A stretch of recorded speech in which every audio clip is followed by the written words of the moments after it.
Hello, আসসালামু আলাইকুম। আজকে আমি প্রতিদিনের মতো আজকেও আসলাম একটু ভিডিও করতে, আর আজকের একটা বিষয় আপনাদের সাথে শেয়ার করতে। তো সবাই কেমন আছেন অবশ্যই কমেন্ট করে জানাবেন। দেখেন, আজকে আমি কবুতরগুলোকে সকাল থেকে ওদের খাবার দেইনি। আমি দুপুরে এসে দেখি আমার কবুতরগুলা একদম পাত্র শূন্য, মানে পানিও নাই আবার খাবারও নাই। পরে আমি ওদেরকে খাবার দিলাম।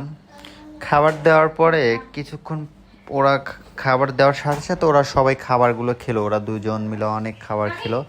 খাওয়ার পরে আমি কিছু আমি কিছুক্ষণ পরে আমি কিছুক্ষণ পরে যখন আবার দেখি যে আমার কবুতরগুলার কাছে আমি আবার যাই, যাওয়ার পরে দেখি ওরা খাবারগুলো সব নিচে ফেলে দিছে। নিচে ফেলে দেওয়াতে সব ট্রেতে পড়ে গেছে, খাঁচা থেকে সব নিচে খাবার ট্রেতে পড়ে গেছে। আর পাত্রটা তো উল্টো, ঠিক আছে। এমন অবস্থা করে রাখছে, আসলে কবুতরকে একবারে বেশি খাবার দিতে নেই। একবারে দিলে ওরা অনেক খেয়ে ফেলে, নয়তো বা সেগুলো নষ্ট করে। তো আজকে আমার হাড়ে হাড়ে টের পেলাম যে ওরা আসলে খাবারগুলো এভাবেই নষ্ট করে, ঠিক আছে। পরে এই জন্য আর কি আমি খাবারগুলা কি আর করব, খাবার তো আর এভাবে ফেলে দেওয়া যায় না।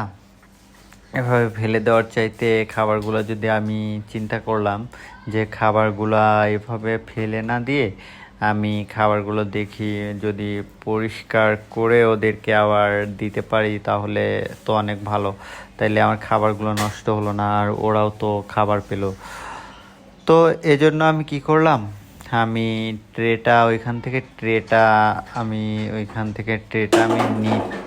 নিব আর কি। নেওয়ার পরে চিন্তা করলাম যে খাবার ট্রেটা নিচে নামিয়ে পরে এটা আসলে পরিষ্কার করব। ট্রেটা আমি ওইখান থেকে নামাচ্ছি। নামানোর পরে এখান থেকে আমি পাত্রটা আমি নিলাম, নিয়ে যে ভিতরের যে ওদের যে বৃষ্ঠাগুলো আছে এর ভিতর থেকে আমি সব কিছু আলাদা করে, খাবারগুলো আলাদা করে আমি আবার পাত্রে আবার ঢালবো। পাত্রে ঢাললে পাত্রে ওই যে ঝাঁকি দিলেই কিন্তু এক কর্নারে সব চলে আসলো। আমি খাবারগুলো কিন্তু আমি ঢাললাম। ঢালার পরে দেখতেছি যে ট্রেতে আমার আর কোনো খাবার আর নেই, ট্রেটা একদম শূন্য হয়ে গেছে। আর সব খাবার কিন্তু আমার ওই পাত্রে জমা হয়েছে। পাত্রে আমি সব দিয়ে দিছি, কিছুটা খাবার নিচে পড়ছিল। পরে সেগুলো আমি হাত দিয়ে দিয়ে কুড়ায়ে পরে আমি ওইখান থেকে আবার রেখে দিছি। পাত্রের ভিতরে সবগুলো তুলে দিছি। দেওয়ার পরে আসলে কবুতরগুলো পালতে আসলে প্রত্যেক দিন নিয়ম মাফিক এটা ওটা করতে হয়, ওদেরকে যত্ন করতে হয়, আদর করতে হয়। এটা নিয়ে আসলে একটা বাচ্চা যেমন যেমন একটা বাচ্চা পালন করলে তাদেরকে সব সময় খেয়াল রাখতে হয়, ঠিক কবুতরদেরও এইরকম যে তাদের সব সময় আদর যত্ন, তাদের সব সময় তাদের দিকে নজর রাখতে হয়।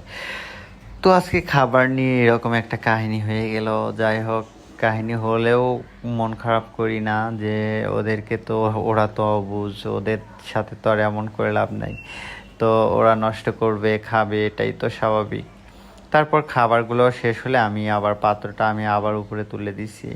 মাঝখানে দিলে ওরা খাবারগুলো বাইরে ফেলে না, ওরা ভিতর থেকে খেতে পারে। এই জন্য আমি খাবারগুলো মাঝখানেই রেখে দিছি। আর এদিকে পানির পাত্রে পানিও শেষ, তাই আমি পানির পাত্রটি নিয়ে আবার নতুন করে ওদেরকে পানি দিব।